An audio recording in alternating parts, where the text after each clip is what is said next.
but I want you to go to Japan first. I said, okay. So they made it around. Went to Japan with Larry Hennig. Me and Big Larry were partners over there. And boy, what a monstrous team. Oh, man.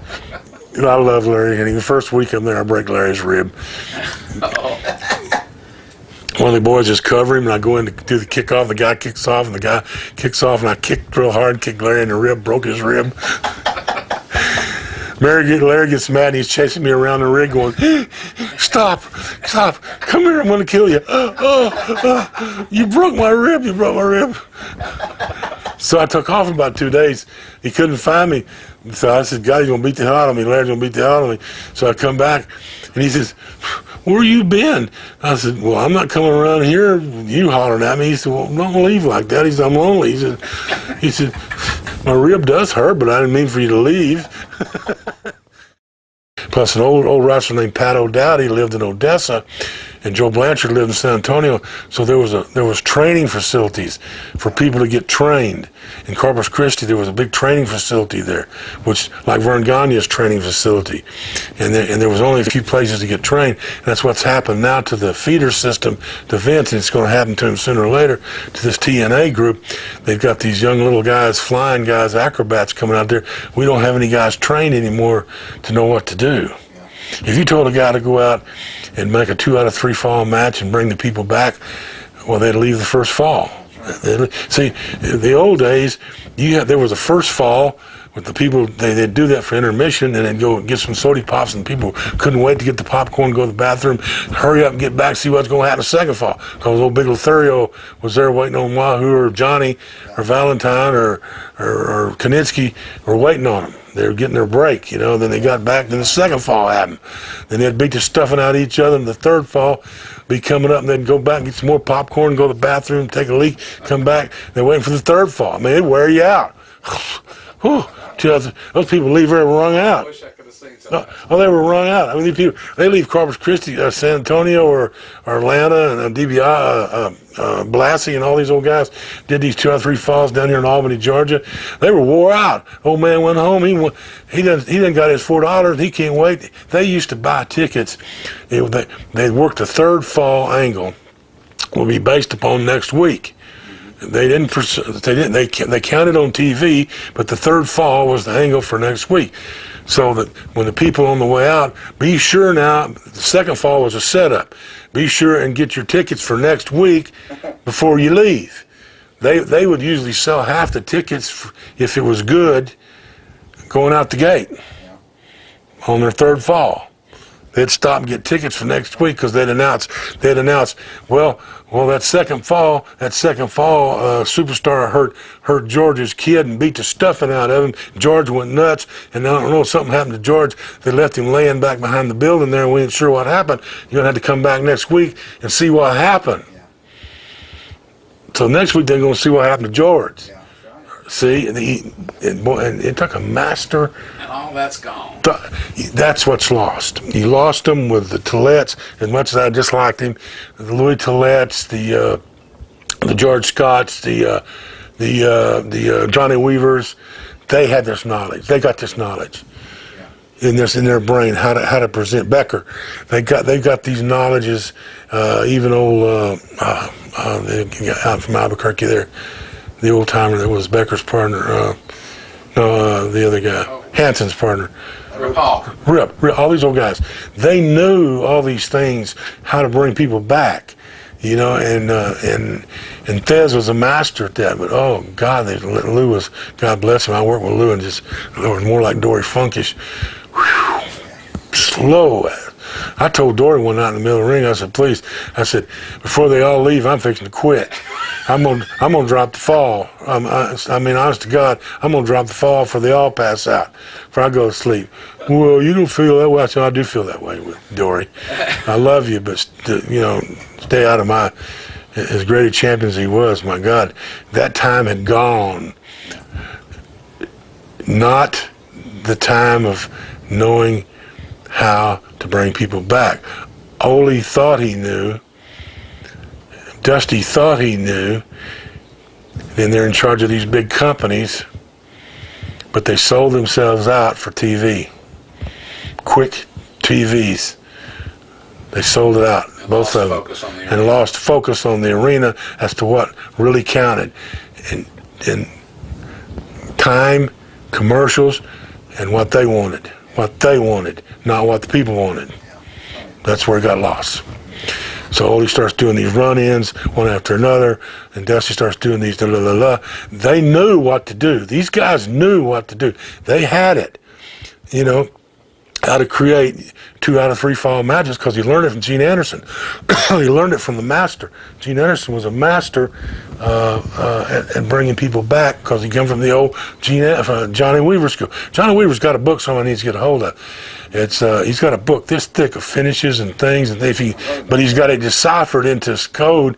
I tried to decipher it one time, and it's unbelievable. It would take an Egyptian cryptologist guy to read this thing. Okay, Wahoo and I had to do an hour in Charlottesville one night. I said, "Wahoo, just beat me, please." I said, "Yeah, no, we'll get fired. We got to do an hour." I said, "Just pin me, kill me with chops. Man, this is ridiculous." "No, George will fire us now. I'm telling you, if we don't do an hour." I said, "Okay, here we go. We did it." And they're all going, you stinkeroo, you and Wahoo. Y'all should have killed each other in 10 minutes, which we should have. You know, they knew that. My God, they know me and Wahoo weren't going to wrestle each other for an hour.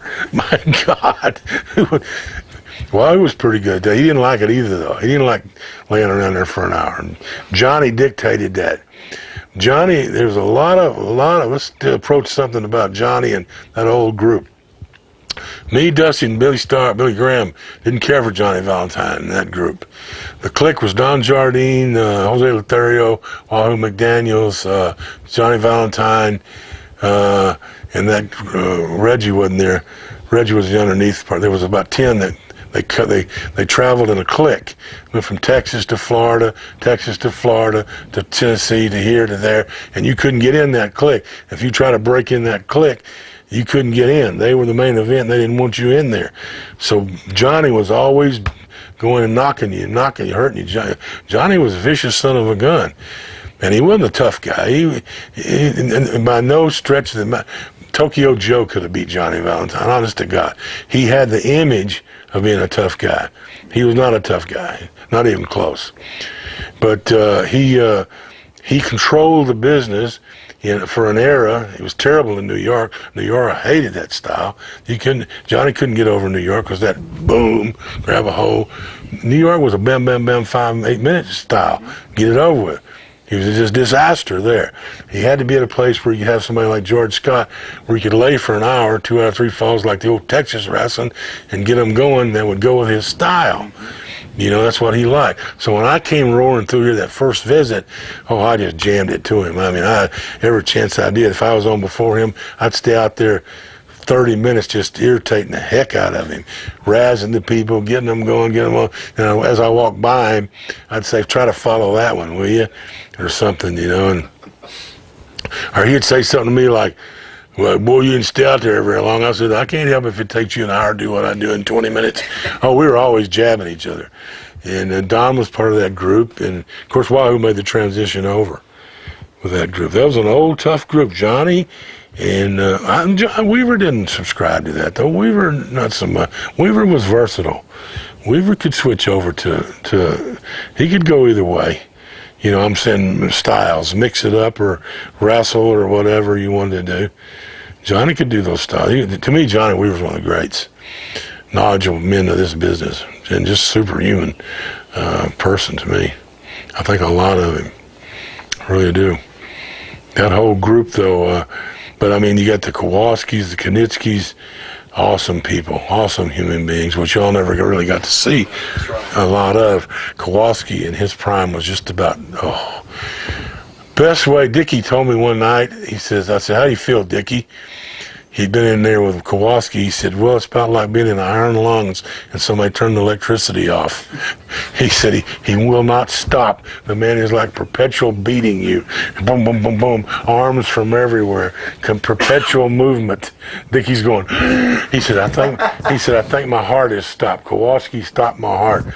Big old tall, lame guy, rugged, so much energy. Knitsky, same way. My idol, Knitsky, he was awesome. Wow, I just been the luckiest guy in the world, you know, guys, and some of the things. There was a saying, I'm going to try to get this saying right, and I hope I don't mess it up. Everybody has a little philosophy, is I wish I'd done half the things I'd got credit for from people, and the other half things wish I hadn't done that I'd actually done in my life. But I mean, I'm real blessed, a good wife, 48 years now, and she's really took care of me, and just through God's faith, and He's going to take care of me the rest of the way, and nobody in the world could have the life that I had. I've had the greatest life, the greatest career. I mean, I've met with kings, queens, movie stars, and I just love simple people, and I'm a simple person. And old Bob Ellis told me one time, he was another one of my idols, he said, boy, Sweetwater, when you get through it all and you come home, he said, it's all going to be worth just what you are in here.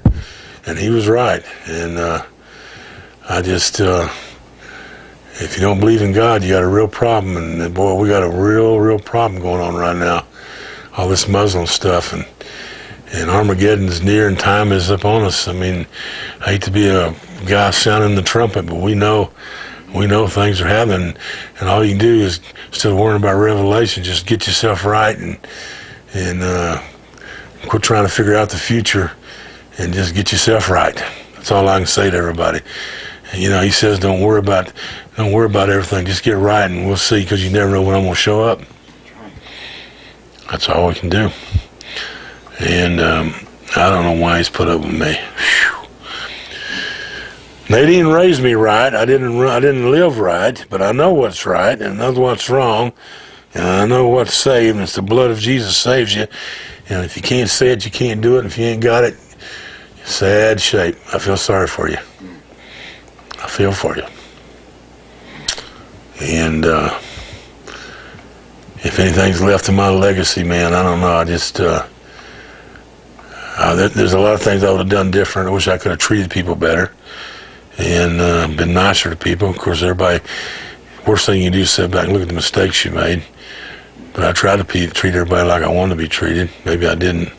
Blackjack, thank you so much for the time you've given us, not just today, but for all these years. We love you. Yeah, thank the privilege of all you guys. Y'all are the ones. We love you. Believe me.